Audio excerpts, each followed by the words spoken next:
दोस्तों वो पार्टी जिसके लिए कहा जाता है कि अमूमन इसके नेता मुसलमानों के खिलाफ बयानबाजी करते हैं। खुद लोकसभा चुनाव में मोदी जी ने मुसलमानों के लिए घुसपैठी जैसे शब्दों का इस्तेमाल किया। झारखंड चुनाव में तो मोदी जी अभी से ही बांग्लादेशी घुसपैठियों का जिक्र करने लगे हैं।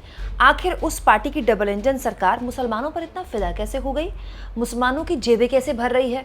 दोस्तों आज मैं आपको वो स्ट्रैटेजी बताने वाली हूँ, महाराष्ट्र को लेकर वो प्लान बताने वाली हूँ बीजेपी का, जो एक तरह से बीजेपी के लिए गेम चेंजर साबित हो सकता है। अगर इंडिया गठबंधन वक्त रहते इस बेहद ही बारीक नज़र पर बीजेपी की अगर अलर्ट नहीं होता है तो सवाल ये कि कहीं महाराष्ट्र में भी हरियाणा वाला हाल ना हो जाए। दोस्तों लोकसभा चुनाव के बाद जब नतीजे आए महाराष्ट्र में बीजेपी ने बहुत ही खराब परफॉर्म किया, सिंगल डिजिट पर आकर रुक गई बीजेपी। तब से लगातार ये कहा जाने लगा कि महाराष्ट्र में इंडिया गठबंधन को एज है, जो कि अभी भी है। अभी भी आप किसी महाराष्ट्र के पत्रकार से बात करें तो वो ये कहते हैं कि हाँ भाई इंडिया गठबंधन को जो एज लोकसभा चुनाव से थी वो अब भी है।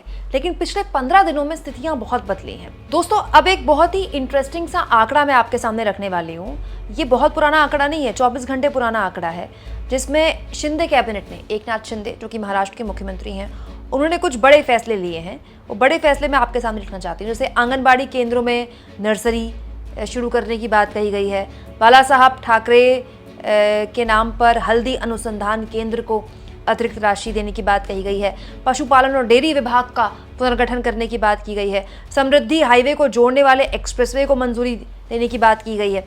इसके अलावा भी ताबड़तोड़ चुनावी ऐलान किए गए हैं और उसमें एक ऐलान है महाराष्ट्र में मदरसा के शिक्षकों की सैलरी में इजाफा।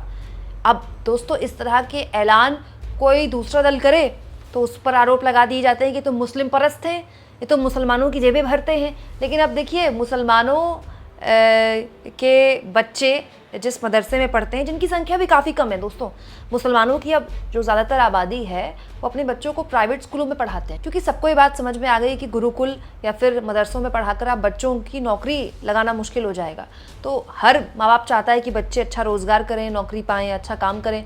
तो हर माँ बाप चाहता है, चाहे वो हिंदू या मुसलमान, वो चाहता है कि भाई अच्छे स्कूल चले जाएँ, अंग्रेज़ी मीडियम स्कूल चले जाएँ। लेकिन अभी भी बहुत बड़े स्तर पर ऐसे गरीब तबके के लोग हैं जो कि मदरसों में जाते हैं, लेकिन उनकी संख्या कम है। उसके बावजूद भी उनकी सैलरी में, मदरसों में जो शिक्षक हैं, जो टीचर्स हैं, उनकी सैलरी में इजाफा करने की बात कही गई है। हालांकि मदरसों में पढ़ाने वाले सारे मुसलमान शिक्षक होते हैं, ये भी एक धारणा गलत है। हर वर्ग के शिक्षक होते हैं, लेकिन हाँ बहुताया मुसलमानों शिक्षकों की संख्या मदरसों में ज़्यादा होती है। लेकिन यहाँ पर जो जिक्र है दोस्तों केवल मदरसों के शिक्षकों को लेकर नहीं है। अगर आप गहनता से, गहराई से देखें तो महाराष्ट्र में बीजेपी एक बहुत ज़बरदस्त खेल रच रही है। एक ऐसा चक्रव्यूह जो अलग अलग मोर्चों पर बीजेपी के लिए एक तरह से इंडिया गठबंधन की घेराबंदी करने वाला हो सकता है। दोस्तों अगर आप गूगल में टाइप करें महाराष्ट्र सरकार घोषणा या महाराष्ट्र सरकार ऐलान, तो पिछले 15 दिनों में आपको ताबड़तोड़ ऐसे कई न्यूज़ आर्टिकल्स मिल जाएंगे जिसमें महाराष्ट्र की एकनाथ शिंदे यानी कि एनडीए सरकार अलग अलग वर्गों को कुछ ना कुछ बांट रही है। लाडली बहन योजना जिसका बहुत जिक्र होता है, एमपी में जिस योजना की वजह से बीजेपी एक बार फिर से सरकार बनाने में कामयाब रही, वो तो एक बहुत बड़ी योजना है ही, इसकी किश्तें भी आनी शुरू हो चुकी हैं। लेकिन इसके अलावा भी दोस्तों, इसके अलावा भी लगातार ऐसी कई योजनाएं हैं जिसको लेकर महाराष्ट्र की शिंदे सरकार किसी ना किसी वर्ग को कुछ ना कुछ बांट रही है। आप कह सकते हैं कि दोनों हाथों से मतलब खुलेआम रेवड़ियां बांटी जा रही हैं। वो रेवड़ियां जिसकी मोदी जी बड़े खिलाफ थे, लेकिन उन रेवड़ियों का बड़ी होशियारी से चुनावी प्रबंधन में इस्तेमाल किया जा रहा है।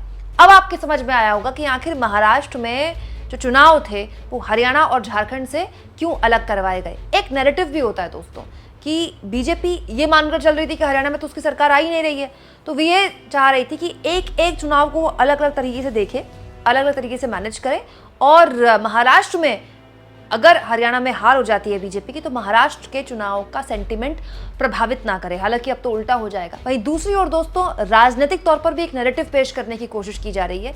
यही नैरेटिव पीएम ने हरियाणा में पेश किया था, लेकिन उसको और मजबूती से मोदी ने महाराष्ट्र में पुश करना शुरू कर दिया है, बीजेपी के लोगों ने पुश करना शुरू कर दिया है। दोस्तों वो नैरेटिव है जाति व्यवस्था का। जब से जाति का जनगणना की मांग राहुल गांधी ने उठाई, हाथ में संविधान की किताब ली और ये लोगों के आगे रखा कि देखिए ये अगर सत्ता में आ गए तो ये संविधान खत्म कर देंगे, आरक्षण छीन लेंगे। उसका काउंटर नैरेटिव बीजेपी ने तैयार किया है कि ये हिंदुओं को बांटना चाहते हैं। और ये नैरेटिव न केवल हरियाणा में काफ़ी हद तक चला, मैं तो नहीं कहूँगी कि जाति पर बंटना छोड़ दिया हिंदू समाज ने। हिंदू समाज अब भी जाति पर वोट करता है, जाति पर टिकटों का बंटवारा होता है। जाति व्यवस्था इतनी प्रभावशाली है हिंदू समाज में कि किसी के नारे से खत्म हो जाए या किसी के नारे से और प्रबल हो जाए वो कह नहीं सकते। लेकिन एक नैरेटिव पेश किया हरियाणा में भी, और हरियाणा चुनाव के दौरान महाराष्ट्र के लिए भी, और हरियाणा चुनाव निपटने के बाद महाराष्ट्र चुनाव की तरफ रुख कर लिया पीएम मोदी ने।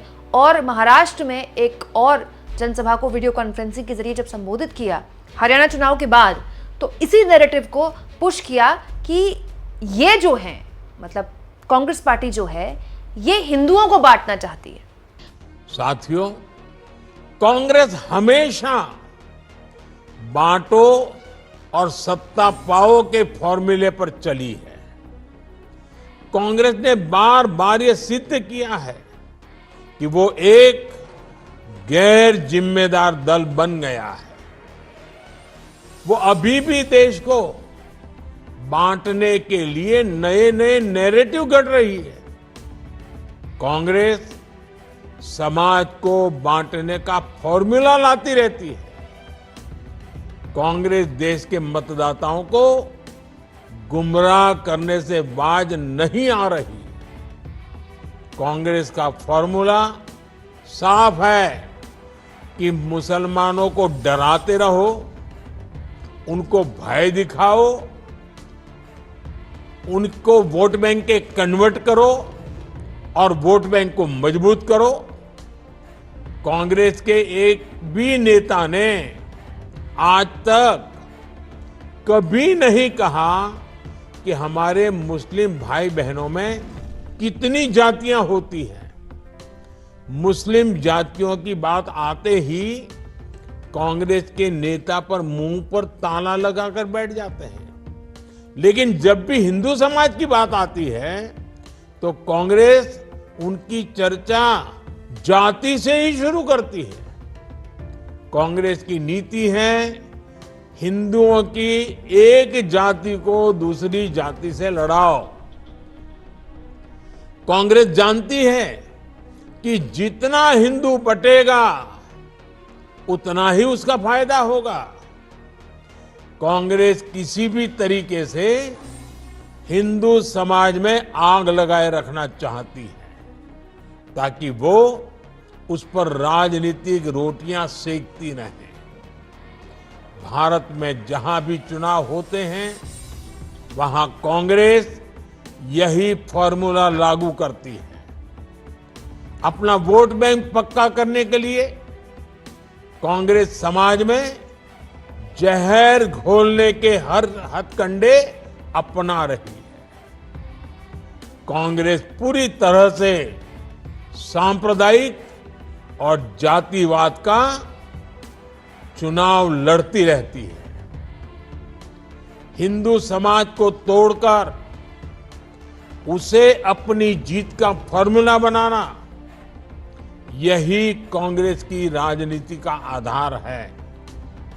तो उसमें हिंदू बटे तो कट जाएंगे, इस तरह का बयान योगी आदित्यनाथ भी दे चुके हैं और इसी तरह का बयान सरसंघ चालक मोहन भागवत भी दे चुके हैं। ये बताता है कि ये जो रणनीति है ये आरएसएस और बीजेपी की साथ है।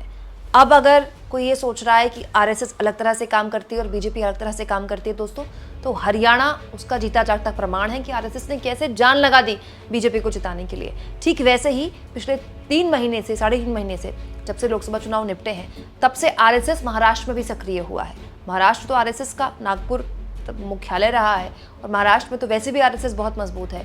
तो न केवल आरएसएस ने इस नैरेटिव को एक तरह से पुश करने की कोशिश कर दी है मजबूती से, जिसमें ये साफ तौर पर बताया जाता है कि देखिए हिंदू बटेंगे तो कटेंगे, बल्कि ये भी पुश करना शुरू कर दिया है कि हिंदू अगर जाति पर वोट करेगा तो देखिए मुसलमान एक मुश्त वोट कांग्रेस को दे देता है और कांग्रेस जीत जाती है। यानी आप कह सकते हैं कि हरियाणा चुनाव से अलग तरह की स्ट्रैटेजी महाराष्ट्र में बना रहा है आरएसएस, बीजेपी, और साथ में उसमें जो तड़का लगाया जा रहा है वो जम कर सरकारी योजनाओं में बेतहाशा पानी की तरह पैसा फूकने वाला है। अब यही काम कोई और सरकार करे तो मोदी जी कहते हैं कि वित्तीय हालत खराब हो जाएगी राज्य की, या फिर वो रेवड़ियां बांट रहा है। हालांकि इंडिया गठबंधन के पास अभी भी दोस्तों महाराष्ट्र में काफ़ी एज है। बहुत सी ऐसी चीज़ें हैं इंडिया गठबंधन के पास जो कि एनडीए के पास नहीं है, जो इस पूरे के पूरे चुनाव को काउंटर नैरेटिव के तौर पर पेश कर सकती है। सबसे पहले एक मजबूत गठबंधन। दोस्तों जो एनडीए है उसके अंदर बहुत सारे फ्रैक्शंस हैं। डिप्टी सीएम के कार्यकर्ता आपस में ही एक दूसरे के लिए अजीबोगरीब बयानबाजी करते हैं। इस तरह की बयानबाजी अमूमन महाराष्ट्र में आपको देखने को नहीं मिलती है इंडिया गठबंधन के अंदर। दोस्तों इंडिया गठबंधन के पास दो बड़े नेता हैं। महाराष्ट्र में भले ही कांग्रेस पार्टी के पास कोई एक अखिल महाराष्ट्र वाला नेता ना हो, लेकिन इंडिया गठबंधन के पास दो बड़े नेता हैं। उद्धव ठाकरे, जिनकी सरकार गिराई गई और उसके बाद एनडीए ने सरकार बनाई, और उनको लेकर एक सिंपैथी की लहर तो है ही, खासतौर पर मुंबई वाले इलाके में जो कि मजबूत गढ़ माना जाता है शिवसेना का। और शरद पवार, जो कि उसी माइक्रो मैनेजमेंट के मतलब जबरदस्त जानकार हैं जिस माइक्रो मैनेजमेंट के लिए आरएसएस को जाना जाता है। दोस्तों शरद पवार एक जबरदस्त रणनीतिकार है, इसमें तो कोई दो राय है ही नहीं। तो शरद पवार की रणनीति, उद्धव ठाकरे का व्यक्तित्व और कांग्रेस पार्टी का संगठन अगर मिलकर काम करता है माइक्रो मैनेजमेंट की तरह से, तो ऐसा नहीं है कि इस काउंटर नैरेटिव का कोई हल नहीं हो सकता। राजनीति में ऐसी कोई चाल नहीं होती है जिसकी कोई काट ना हो। हाँ, काट ढूंढने वाला अगर काट ढूंढना चाहता है तो महाराष्ट्र का चुनाव जो पिछले 15 दिन पहले या 20 दिन पहले ऐसे ही माना जा रहा था कि बहुत मुश्किल हो जाएगा बीजेपी के लिए, उसके लिए अब उतना मुश्किल नहीं है, क्योंकि देखिए परसेप्शन बदलता है। हरियाणा की जीत ने बड़े स्तर पर परसेप्शन बदला है, कांग्रेस पार्टी की बार्गेनिंग पावर को कमजोर किया इंडिया गठबंधन के अंदर। लेकिन मैं फिर कह रही हूं, हर चुनाव अलग होता है। बीजेपी इस बात को समझ रही है कि झारखंड के चुनाव में उसको अलग नैरेटिव पेश करना है, महाराष्ट्र के चुनाव में अलग नैरेटिव पेश करना है, हरियाणा में उसने अलग नैरेटिव पेश किया। अब देखना दिलचस्प होगा दोस्तों कि इंडिया गठबंधन महाराष्ट्र के इस बीजेपी के नैरेटिव का काउंटर कैसे ढूंढता है। आपको क्या लगता है कमेंट बॉक्स में जरूर लिखें, और जितना हो सके चैनल को शेयर करें, सब्सक्राइब करें, और थैंक्स और ज्वाइन के ऑप्शन से अगर आप चाहें तो कुछ आर्थिक मदद भी चैनल की जरूर करें।